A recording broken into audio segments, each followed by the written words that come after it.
Hoje eu recebo com muita honra e gratidão um grande amigo, o Dr. Nabor Bulhões, para bater um papo e falar com você, jovem advogado, advogado que não é tão jovem, mas está iniciando ainda a sua carreira, de uma das pessoas que, para mim, é uma das maiores inspirações profissionais e pessoais que eu posso referendar. E, doutor Nabor, primeiro, obrigado pela gentileza, pelo carinho e pela atenção, porque o doutor Nabor, ele tem uma característica que eu admiro de forma abundante. Ele é muito atencioso e muito calmo, educado, né? Eu costumo dizer que é um gentleman, né, doutor Nabor? Então, eu acredito que o senhor já ouviu muito isso, mas fica o nosso registro. E, doutor Nabor, como eu disse ao senhor, nós estamos aqui com um projeto novo para tentar mostrar a esses novos advogados, esses jovens advogados, que é possível advogar, que é possível construir uma carreira. E eu queria começar perguntando para o doutor Nabor Bulhões, que antes de ser um brilhante advogado, é um ser humano fora do comum, mas quem era o Nabor Bulhões quando começou, quando jovem advogado? Porque essa é até uma curiosidade minha, que nós nunca conversamos. Eu gostaria muito de saber quem era o Nabor Bulhões antes de ser hoje o Nabor Bulhões.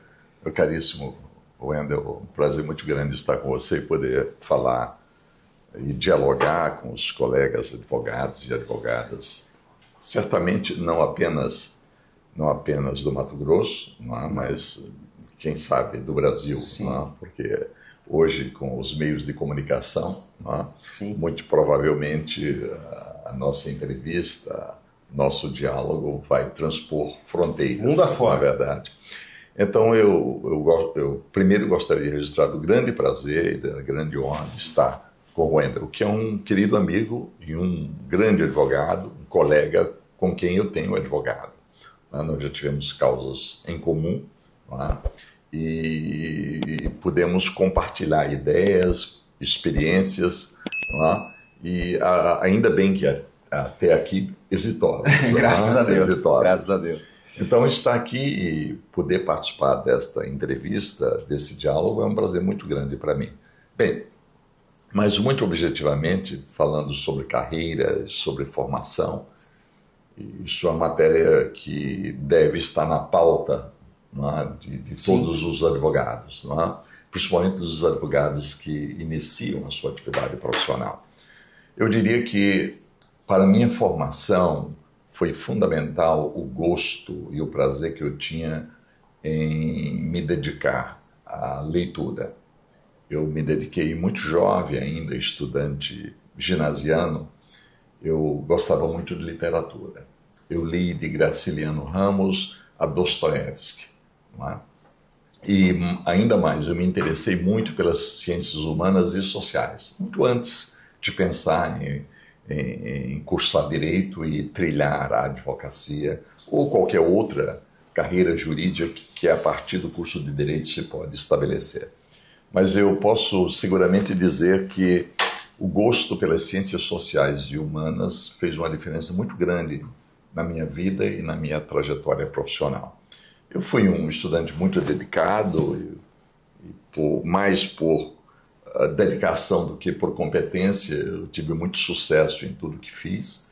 No ginásio era primeiro lugar, no primário foi primeiro lugar, a admissão foi primeiro lugar, no científico primeiro lugar, no vestibular foi primeiro lugar, no curso de Direito, durante todo o curso, não é? E isso, para mim, e eu digo isso sem nenhum autoelogio, eu cito isso como uma fonte de exemplo de dedicação.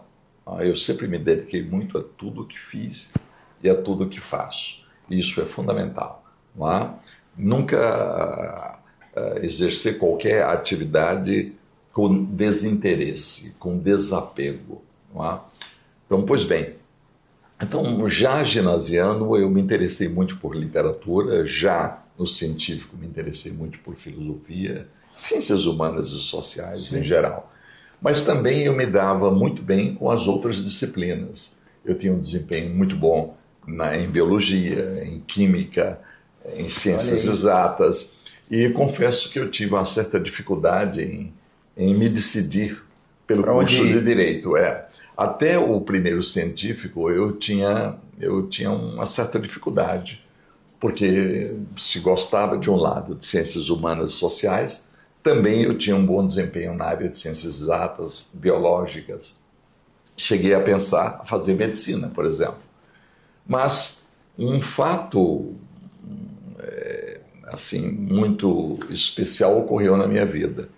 Quando, do primeiro para o segundo ano científico, me caiu às mãos uma obra notável, na realidade um discurso de um dos grandes construtores da República, que foi Rui Barbosa, o nosso patrono da advocacia, né? E dos advogados. Eu li Oração aos Moços, isso do primeiro para o segundo científico. E essa leitura me fez definitivamente optar pela advocacia, ou pelo curso de Direito. Sim. A Oração aos Moços foi um discurso que Rui preparou para os formandos em Direito da Faculdade de Direito da Universidade de São Paulo em 1920, 3 anos antes da morte dele. Ele morreu em 1923. E já doente, ele elabora esse discurso como paraninfo dos formandos em Direito, na Faculdade de Direito da USP, mas não chega a ler o discurso, em razão da enfermidade que o acometera naquela oportunidade. Quem leu o discurso foi o primeiro reitor da Universidade de São Paulo, Reinaldo Porchat. Esse discurso se transformou na maior obra de Rui, porque ele veicula aconselhamentos aos jovens advogados e aos jovens juízes, que são os grandes destinatários da oração dele. Oração aos Moços foi o nome que se deu a esse discurso notável. Pois bem, a leitura desse curso mudou o curso, mudou inteiramente a minha visão, e resolvi fazer Direito, estudar Direito. Ao estudar Direito, eu não tinha como objetivo outro que não exercer a própria advocacia. Já tinha um irmão que tinha sido professor de Direito da Universidade Federal de Alagoas e já tinha um escritório estabelecido, era um advogado conhecido, um homem público, tinha sido, inclusive, secretário de Estado em vários governos. Isso foi fundamental também para mim.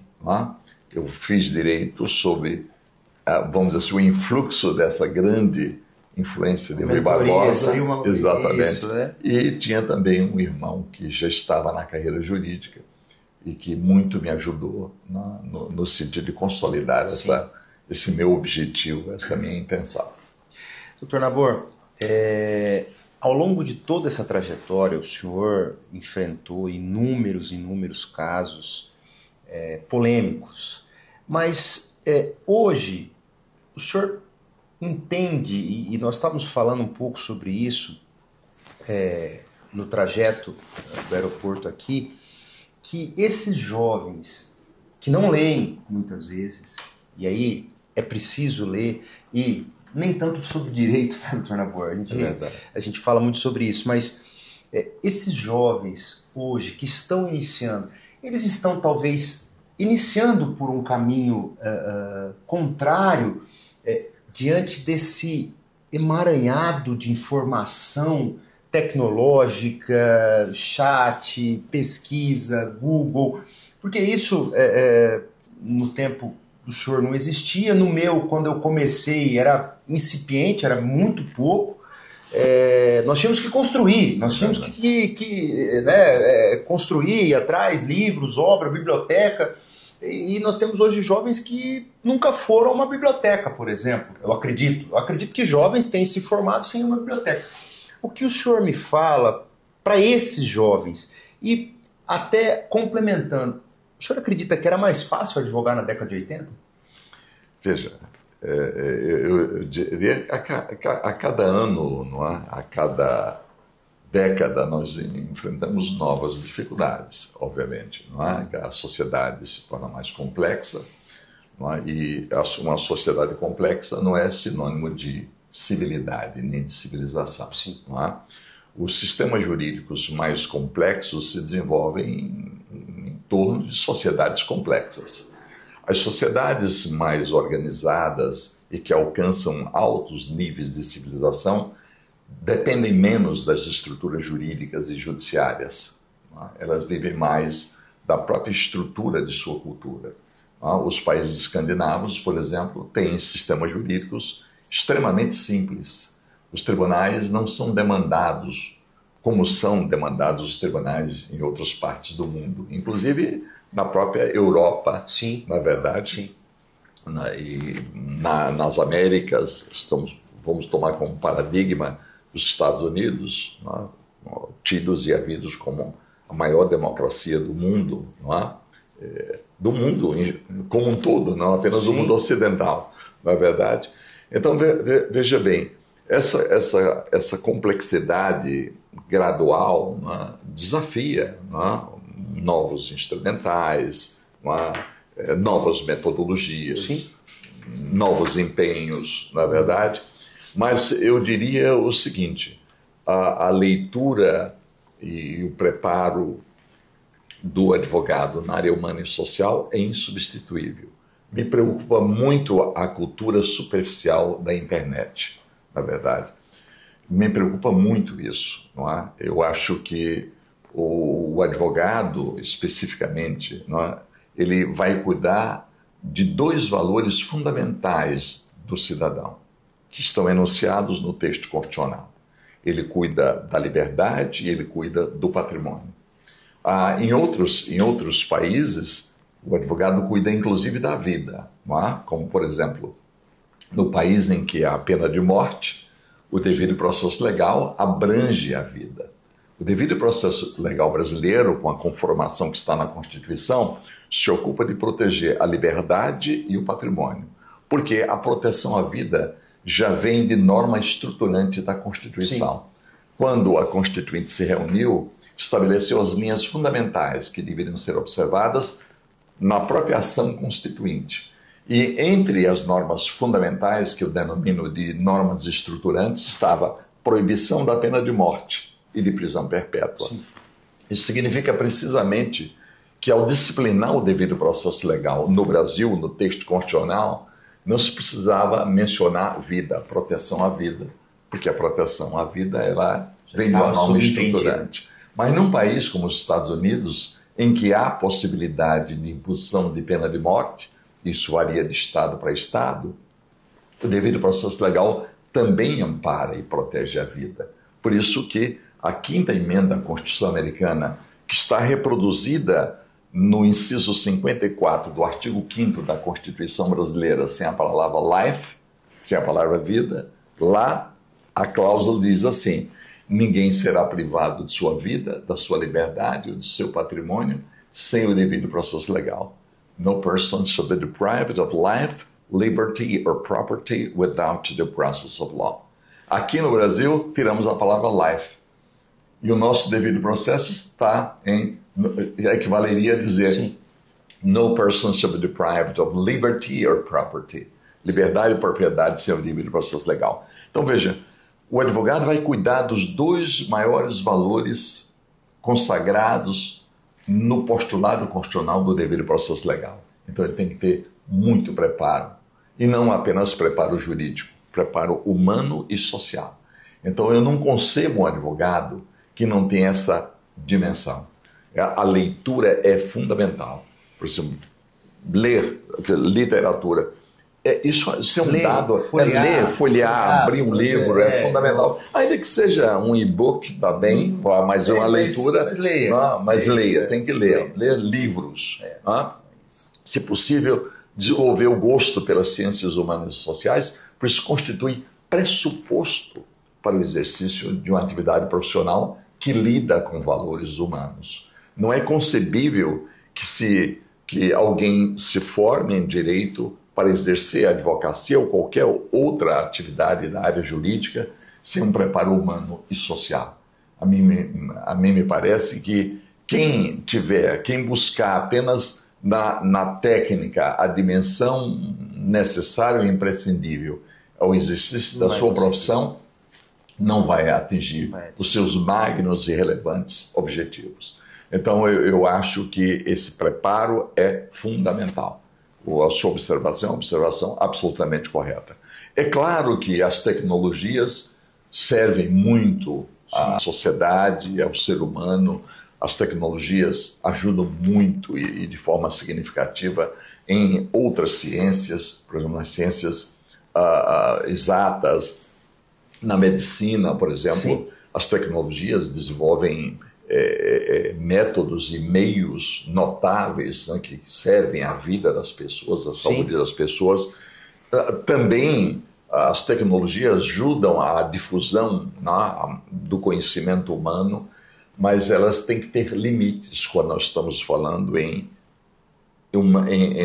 dos elementos humano e social. Na verdade, nós não podemos substituir, né, o conhecimento tradicional que nos prepara para a vida e para o exercício da atividade nessa dupla dimensão humana e social, apenas buscando elementos superficiais nas redes sociais ou nas tecnologias, não é? Eu acho que o conhecimento humano perde muito quando ele se desenvolve de uma forma meramente automática, porque, veja, quando nós falamos em tecnologia, nós estamos falando em armazenamento de informações. Sim. Na verdade, os algoritmos significam isso. Não há nada a substituir the human brain, como dizem os neurocientistas, né? Sim. A mente humana é insubstituível. O que uma máquina pode fazer... é mais valiosa, né, doutor? É verdade. Hoje em dia... O que uma máquina pode fazer é acumular. São os algoritmos, eles acumulam informações e, num sistema complexo, o cruzamento dessas informações, né, podem gerar conhecimento, é verdade, sim, mas produto do que se armazenou na máquina. Se nós parássemos agora e trabalhássemos apenas com os algoritmos como estão estabelecidos no plano da ciência tecnológica, o mundo não evoluiria. Na verdade, porque, sim, tudo bem, iríamos trabalhar com os elementos armazenados num plano de criatividade limitada e chegaria a um ponto em que sem a mente humana não se evoluiria mais. Na verdade, haveria um limite, mas não há um limite para, como dizem os neurociências, para a mente humana. Não. Na verdade, não há um limite. As tecnologias são notáveis, podem ser inovadoras, podem contribuir para a evolução do conhecimento, isso é verdade, ninguém discute, mas nada substituirá a mente humana, nada, absolutamente nada. Então eu valorizo muito esses elementos humanos e sociais como base para uma boa e sólida formação profissional. Então eu quero estimular, e essa é uma das razões da sua entrevista, o jovem advogado a ler, na verdade, a ler literatura. Até porque, veja bem, não há, está provado. Quem não leu bem e muito não escreve bem. Muitas vezes há pessoas que falam bem, se expressam bem, têm talento para a oratória, mas não escrevem bem. Eu não conheço uma pessoa que escreva bem, de forma ordenada, sem que tenha lido muito. Não existe. Sim. Não existe. Sim. Então, a leitura, além de ser fundamental para a formação humana, social, ler literatura, ou mesmo se dedicar à filosofia, à sociologia, para mim isso sempre foram valores muito presentes na minha vida, eu sempre estudei. Né? Isso não quer dizer que quando for atuar como advogado eu tenha que falar sobre sociologia, falar sobre filosofia. Não. Mas o que a gente aprende, né? Abre o mundo, lhe dá uma perspectiva que outros que não o fizeram não têm. Até porque nós lidamos com um problema todos os dias, né, doutor Nabor? Então, quando o cliente nos procura, ele está com um problema. Raras vezes o cliente vai nos procurar, eventualmente numa primeira consulta, numa entrevista, né, vamos assim dizer, para falar que está tudo bem, né? Então ele tem um problema. E você precisa saber administrar com aquilo tudo, mas mais do que isso, tem um ser humano ali. É verdade. E eu sempre digo isso, e muitas pessoas que falam da nossa atuação no campo criminal também, ah, mas esse caso, veja, ali está um ser humano que tem o direito amplo à sua defesa dentro de uma regra posta, uma regra constitucional, uma regra processual, que muitas vezes no nosso país está sendo literalmente esquecida. Né? Então, hoje, eu sempre digo isso para os jovens, olha, mas o que você está fazendo? Não, vai ler. Lê um pouco, né? Porque isso muda a nossa vida, vai mudar a sua. Eu acho que não existe fórmula mágica, né? A persistência é necessária, a força, a fé, o foco, mas é como eu costumo dizer, não adianta eu ter fé, pedir para Deus, olha, me dê isso, e ficar em casa deitado, né, doutor Nabor? Nós temos que ir atrás, né? Então, nós temos que agir. Mas eu gostaria, até entrando um pouco nesse caso, o senhor atuou em casos muito grandes e muito famosos, como do ex-presidente Collor, né, PC Farias, e mais recentemente o senhor foi, talvez o que eu digo, né, sobre isso, foi o maior, foi quem mais enfrentou a Lava Jato de forma técnica, precisa, concisa e com credibilidade. Porque nós tivemos muitos... E é engraçado, né? O Brasil, com essa questão de redes sociais... Vamos ver agora quais vão ser os comentaristas do direito que vão aparecer, né? E aí aparecem todo e qualquer tipo de comentarista, é guerra, é A, é B, eu sou contra, eu sou a favor... Mas eu acho que com profundidade, com técnica, com respeito, o senhor exerceu esse papel. E a mídia, a questão de pressão popular, a questão de opinião pública, ela ganhou muito destaque no direito. Ela influencia decisões. Não há como negar isso.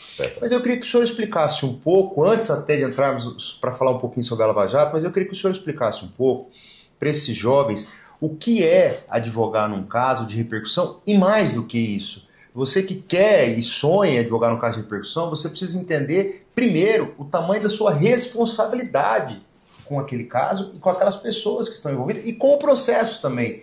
Né? Então eu queria que o senhor falasse um pouquinho de tudo isso, como foi passar por tudo isso na sua história. É verdade.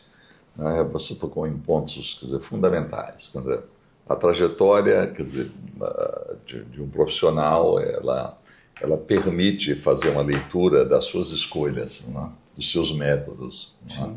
Utilizados para buscar o que, afinal, é o objetivo da atuação profissional, quer dizer, o êxito, né? Em favor do seu cliente, né? A melhor solução em favor do seu cliente, que nem sempre significa absorção, pode significar o reconhecimento de uma situação mais favorável, mas classificação de um crime, né? Num contexto em que a causa seja de todo adversa para o advogado, como o profissional do processo, e para o cliente. Uma nulidade, uma falha, um vício, né? Então, veja bem, realmente você citou alguns casos históricos de que eu fui advogado. Eu incluiria entre eles também um que teve uma dimensão internacional muito grande, foi o caso Battisti. César Battisti. Eu fui advogado da República Italiana, e quanto a este caso, internacionalistas eméritos escreveram que a defesa que eu fiz da República Italiana mudou paradigmas de direito internacional. Isso E o senhor tem uma atuação muito forte lá fora também, né? Na parte internacional. O senhor também atua muito nesse ramo, né? Eu tenho atuado muito na área internacional. Eu atuei muito nos Estados Unidos, na Europa, em vários países da Europa. Tenho atuado como Expert Advisor in Brazilian Law, como especialista em direito brasileiro em causas internacionais. Não é? E isso é uma dimensão também que me é muito cara. E quanto a isso, eu até destaco o que foi fundamental, o meu gosto por línguas. Então, se o advogado ele pretender sair do domínio territorial brasileiro, ou mesmo ficando aqui, se ele quiser ter uma visão mais ampla do sistema jurídico, a partir do direito comparado, ele deveria se dedicar ao estudo de línguas, e principalmente o inglês, porque o inglês hoje se transformou numa língua universal, induvidosamente. Sim. Onde quer que se vá, tem países que falam mais inglês que a língua local. É verdade. Então, por conta até da influência da imigração também. Exatamente. Eu desenvolvi o gosto por línguas e tenho na minha biblioteca obras originais, não é, em todas as áreas do direito, não? Porque eu sempre me dediquei a outras áreas que não só a área criminal. Isso tem um custo muito alto na vida da gente, no sentido de dedicação, de estudo, não é permanente, porque seria uma responsabilidade alguém fazer uma opção por uma atuação ampla, mas sem se aprofundar nas diversas áreas do direito em que quiser atuar. Então, eu acho isso torna a atuação do advogado ainda mais delicada e tem que ser mais responsável pela dedicação que ele tem que ter a todas as áreas de sua atuação. Mas, falando especificamente sobre os casos, o que eu posso dizer é que, em se tratando especificamente de caso criminal, além, muitas vezes, da manipulação das imputações que são feitas, e elas são feitas com um objetivo certo e determinado pelos persecutores, que é não só agregar gravidade às imputações que são feitas aos acusados, como também trazer para o caso a temida publicidade opressiva. Sim. A publicidade opressiva, ela preocupa todos os grandes sistemas jurídicos do mundo, porque como os juízes e os tribunais não vivem em uma bolha, não, todos vivem na sociedade. Sim. Quer dizer, a publicidade opressiva ela pode ser tão intensa a ponto de influir na isenção dos julgadores, a influir na percepção do que seja o caso concreto que está sendo julgado. E isto opera uma consequência desastrosa sobre um dos pilares do direito penal no Estado democrático de direito, que é a presunção de inocência. Então estabelece-se quase que uma presunção de culpabilidade em razão da intensidade da publicidade opressiva. Isso eu senti muito, por exemplo, eu jovem ainda advogado, quando eu atuei no caso Collor PC.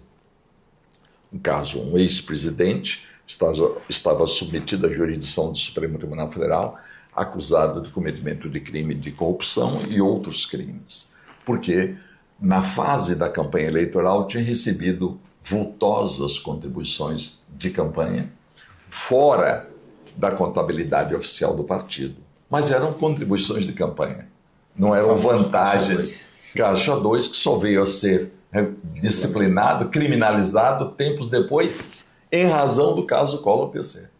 Então, na realidade, o que ocorreu na época é que o presidente recebeu muitos milhões de dólares em doações à margem da contabilidade oficial do partido.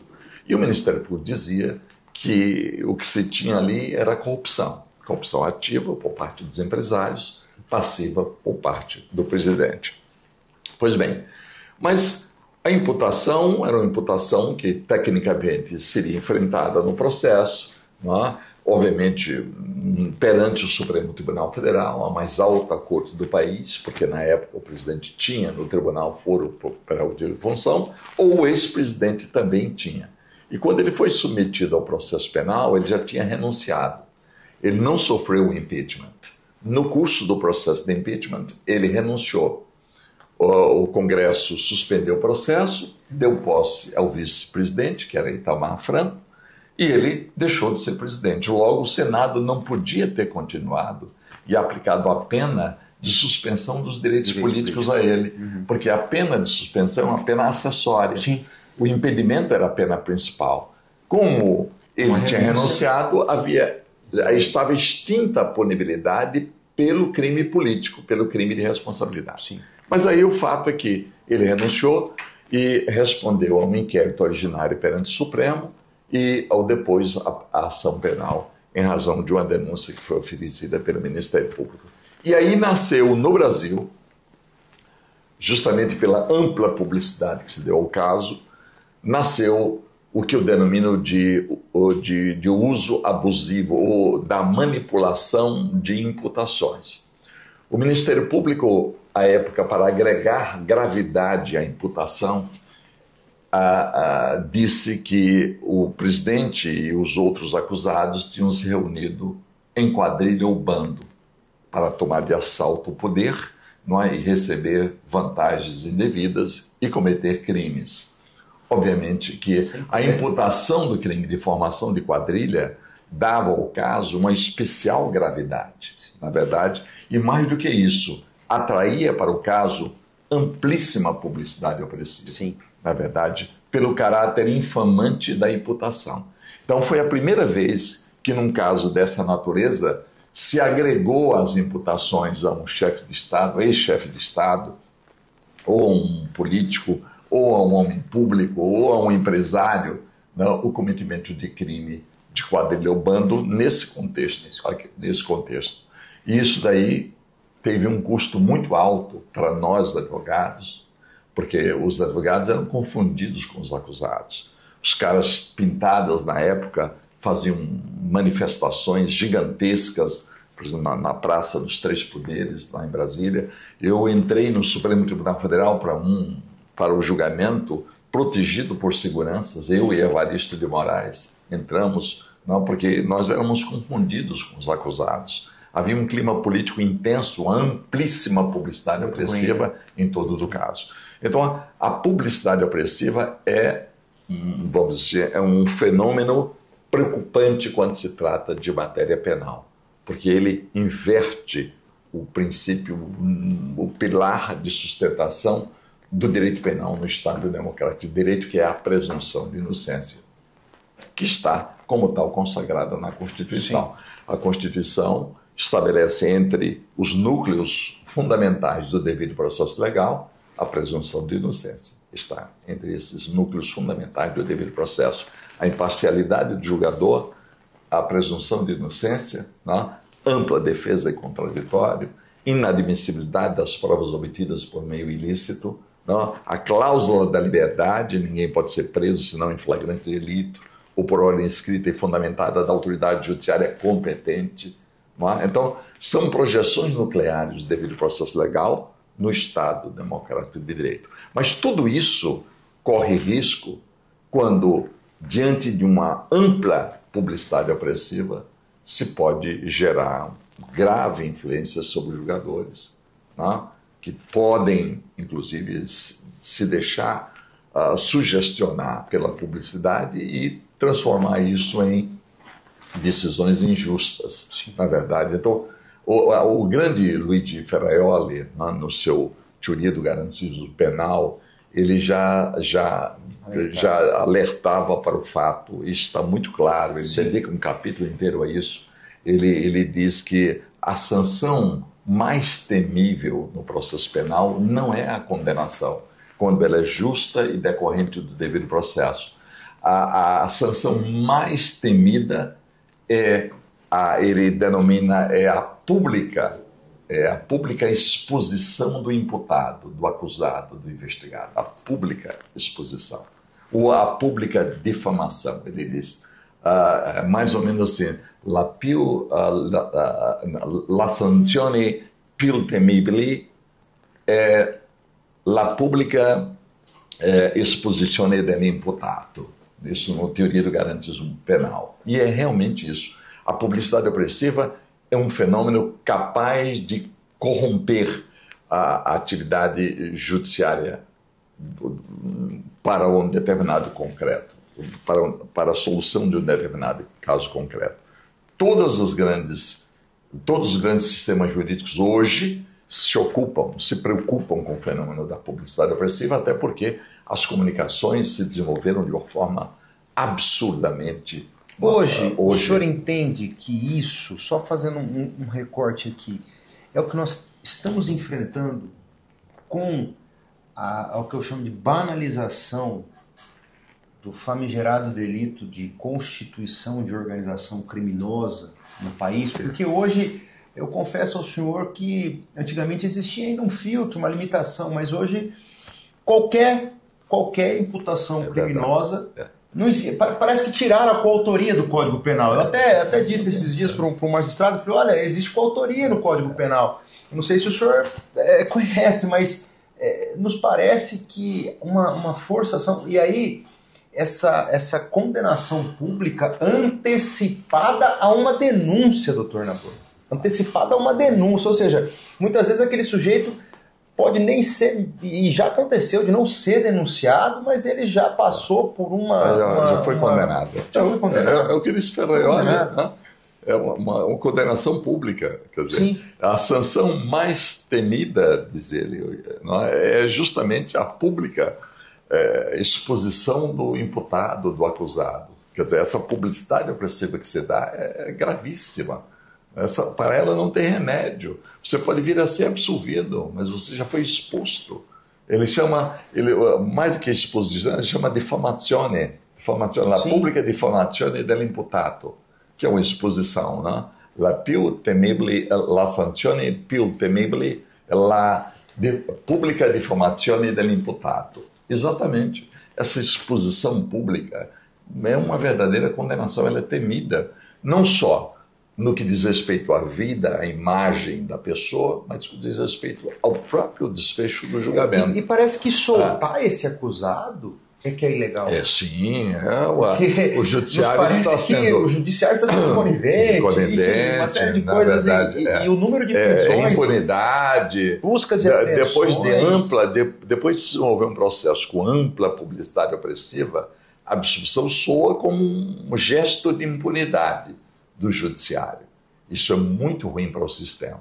Então, a publicidade opressiva, ela é terrível para o imputado, quer dizer, no caso, o acusado, o investigado, o réu, formalmente réu, mas também ela é péssima para o sistema de justiça, para a rigidez do sistema de justiça. O senhor acha que essa publicidade opressiva sustentou por tanto tempo a Lava Jato? A Lava Jato. Eu diria que foi, vamos dizer, foi o plano central de sustentação da Lava Jato. Eu disse isso em entrevistas, tem uma entrevista na TV Folha do início de janeiro, 12 ou 13 de janeiro de 2016, no auge da Lava Jato.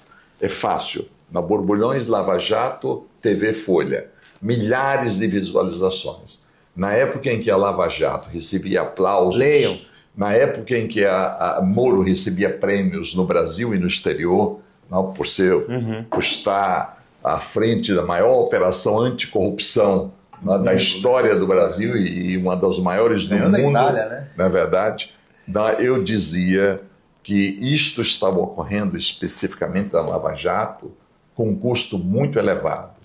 Estava ocorrendo com, vamos dizer assim, o comprometimento da rigidez do nosso sistema de justiça e com grave comprometimento dos direitos e garantias fundamentais. Eu disse isso de viva voz numa entrevista que pode ser vista hoje ainda, só chamar na Borbulhões Lava Jato TV Folha. Isso valeu, essa entrevista gerou uma página inteira da Folha de São Paulo e uma entrevista de uns 15 minutos aproximadamente sobre o que significava a Lava Jato.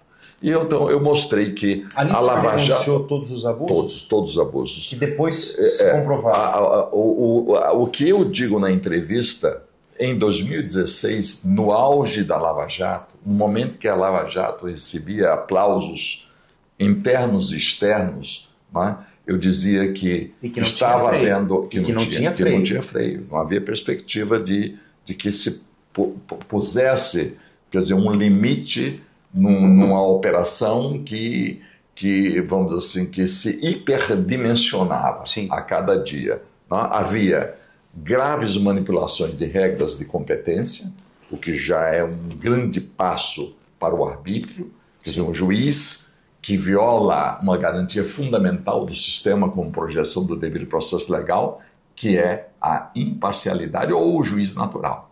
O juiz natural é aquele juiz que está pré-estabelecido na lei. Não é um juiz que se escolhe para o caso concreto. É aquele que a lei estabeleceu que ele escolhia, na verdade, ele passou a se escolher. Ele manipulava regras de competência para ser um juiz universal. Ele passou a ser um juiz vamos dizer, com a jurisdição nacional.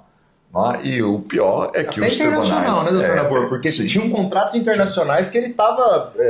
Você foi num ponto internacional, e eu digo por quê?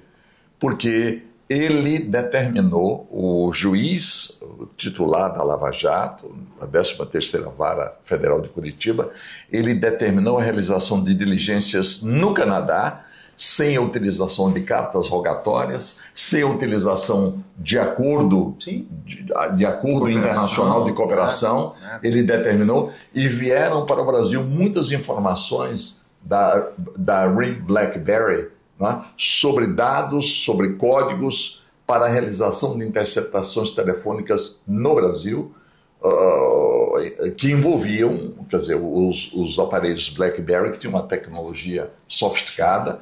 Os jovens não conhecem, exatamente. Mas depois vocês pesquisam o que era o BlackBerry quando ele foi inventado. Exatamente. Estudem. Então no caso, era uma tecnologia que a determinação de quebra, entendeu? A determinação de interceptações não podia ser implementada pela Polícia Federal, porque dependia de ter os PINs numbers, que só estavam no Canadá. Então o juiz determinou que uma equipe da Polícia Federal fosse ao Canadá diretamente. Vai buscar. A margem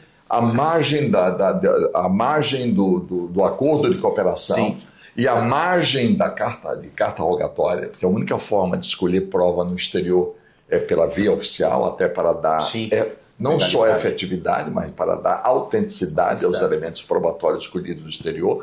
A matéria tem que ter a atuação do país de origem, a atuação dele, os seus órgãos. E a soberania também, exatamente, né, soberania. Tem uma questão de soberania nacional. Como você vai entrar aqui e bater na minha casa, abrir minha porta e pegar meu computador? Então eu diria, veja bem, a manipulação das regras de competência, a violação dos direitos e garantias fundamentais e a publicidade opressiva constituíram o eixo central de uma operação que se expandia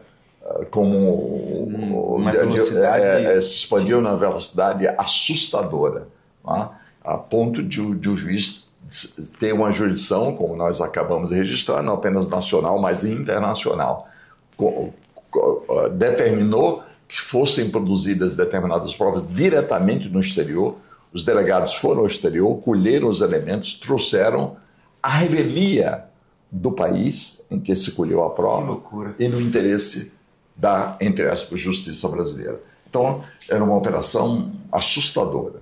E nós estávamos a denunciar esses vícios. Eu cheguei a dizer nessas entrevistas que o que estava ocorrendo é que a Lava Jato estava construindo um sistema paralelo de supressão de direitos e garantias constitucionais no Brasil.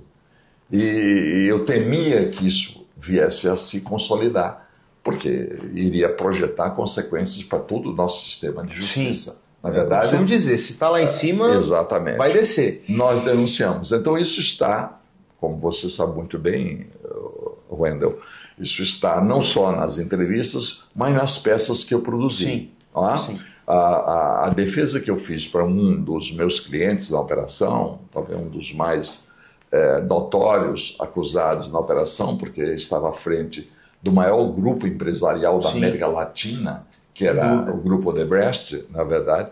Na defesa que eu fiz, que tem quase 400 laudas, eu faço a anatomia de uma operação fraudulenta. Eu lanço as bases, faço uma verdadeira anatomia de uma operação que nasceu,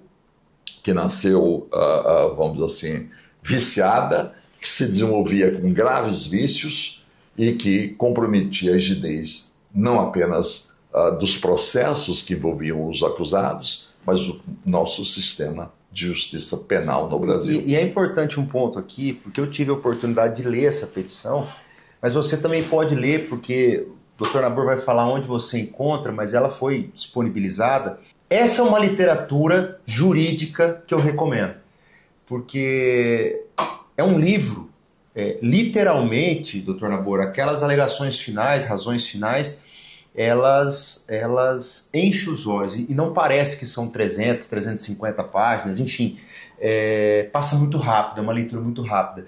Então, essa literatura, eu vou fugir um pouco do que nós falávamos, mas essa literatura jurídica, pesquise aí, procure na Borbulhões, alegações finais, razões finais, Lava Jato, e você vai encontrar o arquivo e vai ter uma aula de direito, mas até mesmo de como estruturar uma petição, de como construir um raciocínio, né, doutor Labor?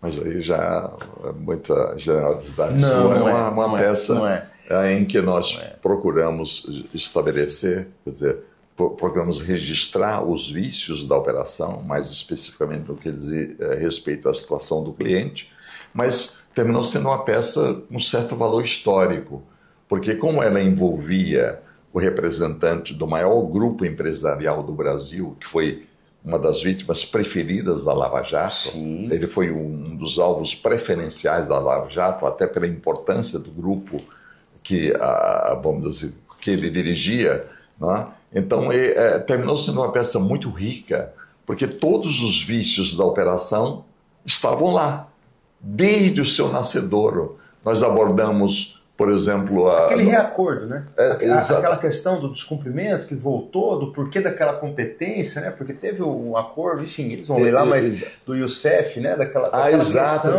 Desde o vício inicial da operação, Moro extraía a competência de um processo viciado para se atribuir uma competência nacional, né? É verdade. Tudo isso está posto. A matéria ganhou muita importância, né? Porque o que está na peça se revelou absolutamente ser o espelho da realidade. Não, o que eu escrevi na peça, por exemplo, em janeiro de 2016, foi confirmado pelas revelações do Intercept Brasil. Eu estava no seu escritório, né, nesse período, e aí nós tínhamos uma reunião, alguma coisa, falou, ainda só um minuto que eu preciso ir ali fazer alguns ajustes nas razões finais do Marcelo. Eu me lembro muito bem desse dia, e para quem não sabe ou não se recorda, tudo isso que o senhor disse, então, quando da publicação daquelas matérias jornalísticas se comprovou. Exatamente. Veja bem, uns hackers, né, realmente, eles entraram numa plataforma que continha os registros das interceptações ou das comunicações entre Moro e os integrantes da Lava Jato e os procuradores da Lava Jato. Então ele teve acesso ao Telegram, salvo engano.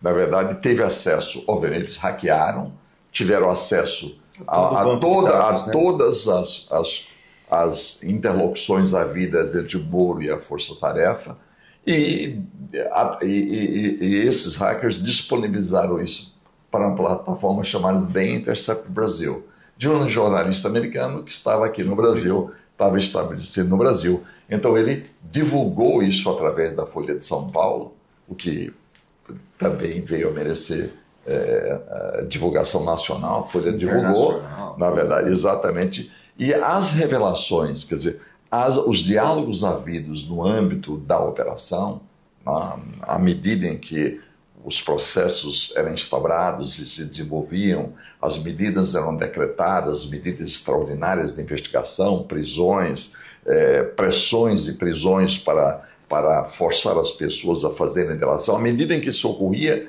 os diálogos registravam esses momentos. E, por incrível que pareça, quando a matéria chega ao Supremo Tribunal Federal, uma operação denominada spoofing, a spoofing era para investigar os hackers que tinham acessado essas informações sigilosas, um ministro do Supremo determina que se faça uma perícia para avaliar se os diálogos eram íntegros ou teriam sido manipulados pelos hackers. Sim, claro. E a perícia da Polícia Federal atesta que os diálogos eram íntegros, não havia nenhum indício de manipulação e, portanto, o que ali se continha revelava os diálogos havidos entre o juiz e os procuradores no curso dos momentos mais importantes do que se denominou de Operação Lava Jato. E essas revelações coincidem absolutamente com o prognóstico que eu fiz na defesa. Nessas quase 400 laudas, O que eu denunciei serem os vícios da operação e que eram ignorados solenemente, não só no âmbito da Lava Jato, 13ª Vara de Curitiba, mas também pelos tribunais, que até então tinham se ocupado da matéria. Quer dizer, o que era ignorado se verificou que, na realidade, tudo que se continha na defesa não passava de um relato histórico, dizendo assim, dos vícios, dos defeitos contidos na Operação Lava Jato. E posteriormente anulou tudo. Exatamente. O Supremo Tribunal Federal, através de uma reclamação que eu fiz perante a turma competente, preventa para a matéria, reconheceu todos os vícios da operação e anulou todas as investigações, não apenas os processos, todas as investigações ilegalmente instauradas contra Marcelo Odebrecht, todos os processos decorrentes dessas investigações foram declarados nulos pelo Supremo Tribunal Federal, mediante o reconhecimento de que efetivamente houve um conluio entre o juiz e os membros da força-tarefa. E por isso mesmo, princípios magnos que consubstanciam direitos e garantias fundamentais do acusado e do investigado teriam sido violados pela força-tarefa. Realmente foi uma decisão histórica do Supremo, na verdade, que está projetando consequências para todas as esferas, considerando a amplitude e a gravidade dos vícios geradores da operação. Os acordos de leniência, né, doutor Nabor? De leniência e colaboração. Foram realizados à margem da questão judicial. É verdade, mas quando você falou sobre esses vícios, são comuns também a outras operações, eu gostaria de destacar que realmente isso tem ocorrido desde o caso Collor PC. Já no caso Collor PC... Nós estamos falando de 90. Década de 90. A primeira vez que você falou bem, eles transformaram concurso de agentes em quadrilha ou bando na época. Sim, não havia organização. E hoje acabaram com a quadrilha também, né? Eu vou falar, inclusive, sobre isso hoje à noite, na palestra, sobre o overcharging, quer dizer, as acusações excessivas, não é? E, vamos dizer assim, e a disfuncionalidade das investigações policiais no Brasil. Isso preocupa, esse fenômeno preocupa os grandes sistemas jurídicos e, particularmente, hoje, nos preocupa no Brasil. Porque não há uma operação, não há uma investigação hoje no Brasil que não seja por organização criminosa. E aí um ponto que até eu comentei com o senhor, o Supremo determinou a instituição do juízo de garantias, mas de que adianta um juízo de garantias que continua a permitir todos esses excessos, né? Porque eu acho que a essência não está sendo trabalhada, que o juiz é para garantias, né? Então eu acho que isso é um passo muito importante e agora é um novo enfrentamento, né? Eu acho que isso... Veja como é que ocorre. Quando há o abuso, né, ele tende a se desenvolver, ele tende a se perpetuar. Veja bem, já no caso do Collor PC, o Supremo deu um belo recado, mas que não funcionou. Eu arguí, inclusive em preliminar, arguí a absoluta nulidade da denúncia ou a imprestabilidade da denúncia com relação à invocação de quadrilha ou bando. O presidente e outras pessoas tinham se reunido em quadrilha ou bando para cometer crimes. Então, os crimes associativos, eles são crimes contra a paz pública. São, por exemplo, a quadrilha ou bando significa associação de 3 ou mais pessoas, em caráter estável e duradouro para a prática de crimes indeterminados. Então, o crime associativo ele pressupõe que as pessoas se organizem para viver do crime e para o crime. Não tem nada a ver com concurso de agentes para a prática de crimes. As pessoas podem se reunir, podem se associar para praticar crimes em concurso formal, concurso material, continuidade delitiva. Não pode só se reunir e pensar, né? Vamos e até a atualidade criminosa. Isso aí não é crime associativo. Isso não é quadrilha ou bando, hoje associação criminosa. E a coisa se tornou mais grave pelo seguinte, porque instituiu-se entre nós, por força de uma convenção internacional, instituiu-se o crime, o tipo de organização criminosa, que é uma associação criminosa, quer dizer, é a associação de pessoas, no mínimo, que é a associação de no mínimo 4 pessoas, de forma estruturada, organizada, hierarquizada, para a prática de crimes de especial gravidade. Então, veja bem, hoje nós temos no sistema a antiga quadrilha ou bando, que é denominada de associação criminosa, e temos a organização criminosa, Sim. que é esse tipo grave que vem de uma convenção internacional que o Brasil firmou e se obrigou a positivar na ordem jurídica interna brasileira, o tipo, como veio a positivar na Lei 12.850 de 2013, ok? Mas o que é que ocorre? Como esses crimes têm caráter infamante, os investigadores não deixam de incluí-lo indevidamente em toda e qualquer investigação. Hoje, ninguém fala mais em quadrilha ou bando ou associação, hoje é organização criminosa. Como é a forma mais grave de crime associativo, e ela atrai uma lei extremamente grave, draconiana, que é uma lei híbrida, que é a Lei 12.850 de 2013, que é a lei que define o crime, estabelece os meios e os procedimentos de apuração e de repressão. Toda investigação hoje no Brasil, toda e qualquer investigação envolve a organização criminosa. Isso é gravíssimo, isso é abuso de autoridade. Sua observação é objetivamente correta. A utilização de crime associativo está degradando as investigações criminais, está desfuncionalizando as investigações criminais no Brasil. Isso é grave, isso tem consequências, porque agrega gravidade à investigação relativamente aos crimes que estão sendo investigados ou imputados. Relativiza as cautelares. Gravemente, porque, e mais ainda, e atraem de logo os meios mais extraordinários de investigação que existem no sistema. O Supremo já estabeleceu o seguinte: numa investigação criminal, tem que ser observados determinados princípios fundamentais que emergem da garantia do devido processo legal. Entre eles, os princípios da razoabilidade e da proporcionalidade.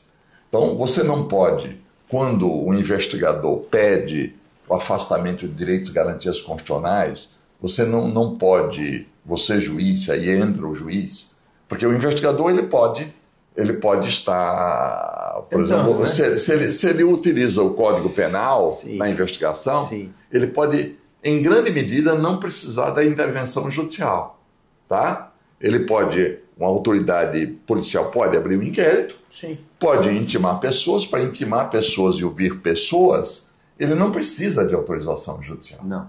Ok? Ele pode... Não tem controle judicial nenhum. Não tem controle. O controle judicial se dá quando a reserva de jurisdição, vale dizer, quando a necessidade de afastamento de direitos e garantias constitucionais para instrumentalizar a investigação ou para dar-lhe continuidade. Aí você precisa de que o juiz intervenha. Quando o juiz vai intervir, ele precisa verificar se efetivamente a medida que se pede está consentânea com o objeto da investigação. E o que ocorre? Como os investigadores hoje incluem organização criminosa no mais simplório inquérito que se esteja a abrir, tu vê a organização criminosa, o juiz tem que parar para verificar se há indícios de organização criminosa. Porque, veja, organização criminosa significa, em síntese, em uma linguagem bem clara, significa que 4 ou mais pessoas se organizaram para viver do crime e para o crime. Então, não é vamos dizer assim, uma associação eventual para uma prática até de um número grande de crimes. Por exemplo... Tributário 10 sócios. Sim, 10 sócios. Uma empresa com 10 sócios. 10 sócios. É uma organização criminosa? Você pode ter concurso de agentes Sim. para a prática de crimes vários. No âmbito da empresa, Sim. você pode ser acusado de cometimento de crime contra o sistema financeiro, Sim. crime de lavagem. Sim. Isso pode ocorrer em concurso, quer dizer, concurso de pessoas e concurso material, vários crimes cometidos, Perfeito. autônomos, continuidade delitiva, quer dizer, o crime da mesma natureza que, pelas circunstâncias de tempo, lugar e modo de execução, são tidos como mera continuação e não concurso material. Você pode ter concurso formal, você pode ter, por exemplo, habitualidade criminosa Sim. na conduta sem ser associação criminosa e sem ser organização criminosa. Por exemplo, se duas pessoas cometem seguidamente crimes de forma habitual, não pode haver nem quadrilha, nem tese, nem pode haver organização criminosa, porque esses crimes são plurissubjetivos. Não é preciso que, para que haja quadrilha ou bando hoje de associação criminosa, haja pelo menos 3 ou mais pessoas, e organização criminosa, 4 ou mais pessoas. Que é a coisa mais fácil do mundo, né, doutor Nabor? 4 pessoas, né? A gente acabou de citar um quadro societário, e aí quando eles não têm um quadro societário, o cliente muitas vezes deposita um dinheiro para sua esposa, eles incluem a esposa no caso, porque uma despesa familiar, muitas vezes, então, acabou entrando eu acho nisso, que o advogado na área criminal tem que ter muito cuidado, o juiz mais ainda, na verdade, porque é ele que vai definir a medida extraordinária. E isso fixa competência hoje em dia. As varas especializadas têm uma outra importância outra dentro questão. do cenário. Sim, um outro ponto, mas é importante. É verdade, isso. muito. E veja bem, tem, especificamente quanto a isso, tem uma ação direta de inconstitucionalidade em que eu fui advogado, que é o paradigma para tudo isso que você está dizendo. Veja, quando se cuida de organização criminosa, normalmente há varas especializadas para apreciar e julgar crimes cometidos por organizações criminosas. Então, todas as demais infrações penais passam a ser conexas. Sim. A organização criminosa passa a ser a razão de ser da investigação e passa a determinar a competência da vara, Sim. que estaria preventa para julgar esse tipo de infração penal. Olha o que ocorreu antes de se definir na legislação brasileira o tipo de organização criminosa, em 2013, vários estados organizaram varas coletivas com competência para julgar crimes cometidos por organizações criminosas. E isso estava gerando uma profunda disfunção na estrutura judiciária e nos processos, por via de consequência, de natureza penal nesses estados. Então, o estado que tinha um sistema desse mais avançado antes de ter definido o crime de organização criminosa foi o estado de Alagoas. O Conselho Federal da Ordem, então, me consultou e disse que tem que entrar com ação direta de inconstitucionalidade. Primeiro, porque não existe organização criminosa. Como se instituiu uma vara com competência para julgar a organização criminosa e, mais ainda, com a composição coletiva, um juízo coletivo, e atraindo a competência para qualquer crime que tenha sido praticado por membros da organização criminosa. Não há organização criminosa ainda no direito brasileiro. Havia uma convenção internacional, a Convenção de Palermo, não é? Que obrigava os firmatários da convenção, que é uma convenção da ONU, a positivar no seu ordenamento jurídico interno o tipo de organização criminosa, como um crime muito mais grave, crime associativo mais grave do que a associação criminosa antiga quadrilha ou bando. Não havia. Então a OAB entrou com a ação direta de inconstitucionalidade, eu fiz a sustentação oral e por unanimidade o Supremo Tribunal Federal declarou que não havia o tipo de organização criminosa no Brasil, havia apenas uma obrigação convencional de se positivar conforme o princípio da legalidade numa lei penal brasileira, código ou numa lei especial, e até lá, se não havia o crime, eu não posso organizar uma vara com competência para julgar um crime que não existe no sistema. Isso. Mas desfuncionalizava as investigações, Sim. porque primeiro era uma vara coletiva para julgar. E o julgamento público já tinha acontecido? Já tinha acontecido. E mais ainda, aí eles chamavam de suposta associação criminosa de quadrilha, que era quadrilha ou banda, e chamavam de organização criminosa. Primeiro, não cabia a quadrilha ou bando, né? Porque se tratava de concurso de agentes na maioria dos casos. Em segundo lugar, não havia organização criminosa no Brasil. Esse é o nosso país, né, doutor Nabor? Então, a criação dos juízes de garantias é notável. Isso é no pacote anticrime, mas é preciso que os juízes tenham a exata consciência de que eles são juízes de garantias, na verdade, e, portanto, ele tem que fazer o controle sobre a investigação, sobre vamos dizer assim, sobre a idoneidade da investigação. Tem que fazer um controle e freios, né? Freios e contrapesos, fazer o sistema de freios e contrapesos. Determinar a aplicação das medidas cautelares, das medidas excepcionais da lei, é preciso que ele detecte a existência de indícios de organização criminosa. Concreto. Não basta se afirmar. Não se dizer, porque a polícia vai dizer. Sempre diz. Mas, doutor Nabor, eu poderia ficar o dia inteiro com o senhor. Eu tenho certeza que os jovens também, e todos que estão nos ouvindo, gostariam. E só para finalizar, eu queria que o senhor, olhando para a câmera, deixasse um conselho. Eu acho que talvez esse conselho não seja só a mim, mas ele vai impactar a vida de muitas pessoas. Um conselho para quem está nessa jornada, está começando, está muitas vezes desacreditado, né? Porque é uma realidade, mas eu queria que o senhor deixasse um conselho para finalizar esse nosso bate-papo, desde já agradecendo absurdamente, desejando ao senhor muita, muita, muita abundância em sua vida, muito sucesso, mais sucesso ainda, e que o senhor continue inspirando, assim como inspirou muitos advogados em todo o nosso Brasil e fora deles também, por conta até da sua atuação no direito internacional. Mas eu queria que o senhor deixasse um conselho a esses jovens. Os jovens advogados da área criminal? Os jovens advogados, o senhor escolhe. Eu diria, para o criminalista, eu diria que é fundamental ter exata percepção de que a defesa da liberdade, a defesa do núcleo do devido processo legal, que passou a ser sinônimo de Estado democrático de direito, não apenas no Brasil, mas no mundo. O devido processo legal foi concebido pelos ingleses, desenvolvido pelos americanos e adotado pelo mundo. E ele tem entre nós como núcleo central a liberdade. Então, em falando de liberdade de advocacia criminal, eu gostaria de lembrar como exemplo do que certa feita disse um grande, talvez o maior criminalista dos Estados Unidos de todos os tempos.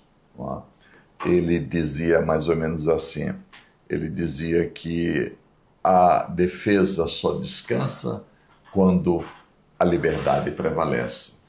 The defense only rests when liberty prevails.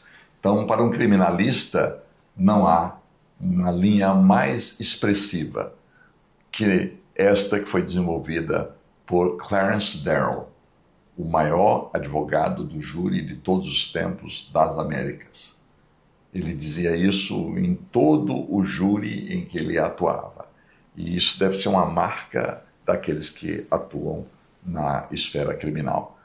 E eu diria para o advogado em geral, se ele quiser bem servir aos seus clientes e contribuir para o sistema de justiça, que ele se prepare, não apenas no direito, mas que ele se prepare nos campos das ciências humanas e sociais. Esta foi, inclusive, a tônica de nossa conversa, Sim. de nosso diálogo. Isso é fundamental para o exercício da atividade profissional. Profissional que não der uma dimensão humana e social ao exercício da sua profissão, ele, de certo, não estará cumprindo a sua missão na sua dimensão mais relevante, que é de buscar, de alguma forma, a realização da justiça. Doutor Nabor, muito obrigado. Fica, então, esse conselho, que é mais do que um conselho. Eu diria que você deveria obrigatoriamente segui-lo. E se você gostou dessa entrevista, se inscreva no nosso canal, compartilhe essa entrevista, porque essa entrevista, ela de fato, esse bate-papo, ele englobou muitos muitos setores, vamos assim dizer, áreas da vida, áreas do direito, enfim.